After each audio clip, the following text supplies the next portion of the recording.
et il a démonté l'accusation. Il a fourni toutes les preuves de son innocence. Et cette audition était une audition classique. C'est tout à fait normal dans le cadre d'une procédure pénale qu'une personne soit entendue au fond après qu'il aura été entendu dans le cadre de la première comparution. Donc cette audition était tout à fait normale et nous l'avions demandé depuis très longtemps. Contrairement à une idée répandue, c'est lui-même Sonko qui avait réclamé son audition. Donc ça s'est très bien passé. Il a démonté l'accusation et il a fini d'admettre toutes les preuves, de les porter à l'attention du juge d'instruction, que cette accusation ne repose sur absolument rien du tout. Il a donc contesté les faits et maintenant nous allons continuer la procédure judiciaire qui n'en est pas encore à son terme. Et c'est important de relever que le juge d'instruction n'a aujourd'hui aucun moyen de renvoyer l'affaire en jugement.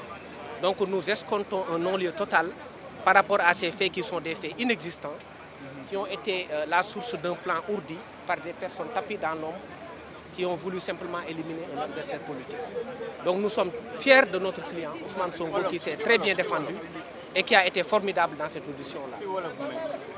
Ci wolof ñu ngi leen di gërëm di leen sant ci li ngeen fi ñëw li ñu mën a wax ci gàttal mooy audition bi kontaan nañ ci parce que li nga xamante ni ñu ngi ko doon xaar suñu client yëpp wane na ko, wane na fit, wane na jom, wane na fulla, wane na fayda, ba pare wane na que nit ku dëggu la.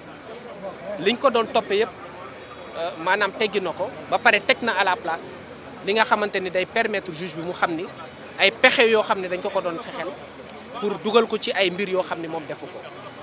Donc il a été comme ni ma ko waxee ci nasaraan li mu wax yëpp leer na léegi fi mu nekk nii lu ñuy xeex actuellement mooy mu am non-lieu parce que loolu rek moo fi mën a am dossier bi amul benn élément buy wane ay sàkku wala benn élément buy wane diggante góor ak jigéen yoo xamante ni dañu sekk dara.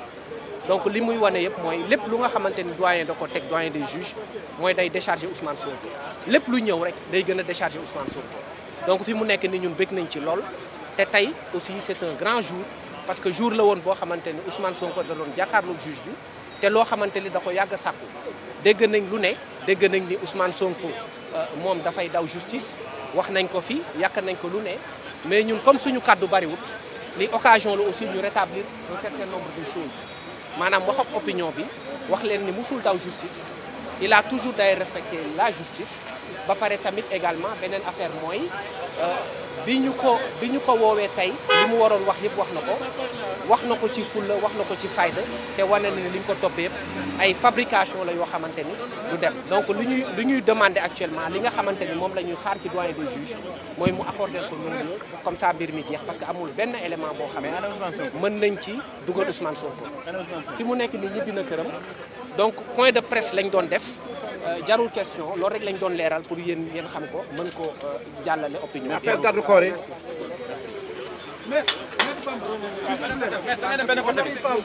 Voilà. Merci.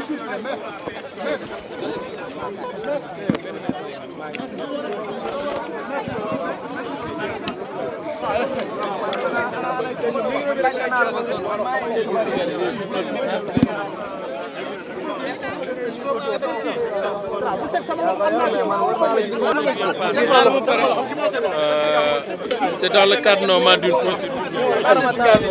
Il a été convoqué parce que depuis la première comparution, c'est la première fois qu'il comparait pour son audition au fond. L'audition au fond s'est très bien passée. Nous rendons grâce à Dieu. Maintenant, nous attendons la suite de l'affaire. Voilà, donc tout s'est bien passé. Il a répondu aux questions qu'on lui a posées. Tout a été consigné. Maintenant, il est rentré chez lui. Nous aussi, nous allons faire de même. Et en attendant la suite de la procédure d'instruction. Garde-corps qui ont été arrêtés. Bon, là, nous avons été informés au même titre que tout le monde, mais il y a des confrères déjà qui étaient là et qui sont partis pour les assister. Et d'ailleurs, même le procureur de Mbour a fait une conférence pour expliquer les raisons pour lesquelles ils l'ont arrêté. Mais ils sont assistés par nos confrères qui sont présentement à Mbour. Pour ce qui concerne la procédure qui nous concerne ici aujourd'hui, je pense que on va attendre la suite des événements. Je ne peux pas trop m'épancher sur ce qui a été dit parce que je suis tenu par le secret de l'instruction défini par le code de procédure pénale. Donc je m'en tiendrai simplement par vous dire que tout s'est bien passé. Voilà. Ci wolof mooy li ñuy wax rek li naroon am daal mooy il fallait que ñu entendre ko dans le cadre normal d'une procédure. dañ ko oo foog ñu entendre ko parce que mbir bi déglu nañu ñëpp ba mu des moom donc moom il fallait ñu déglu ko parce que mooy ndey mbind li moom la ñuy jiin donc li ma mën a wax mooy déglu nañ ko tontu na li mu war a tontu.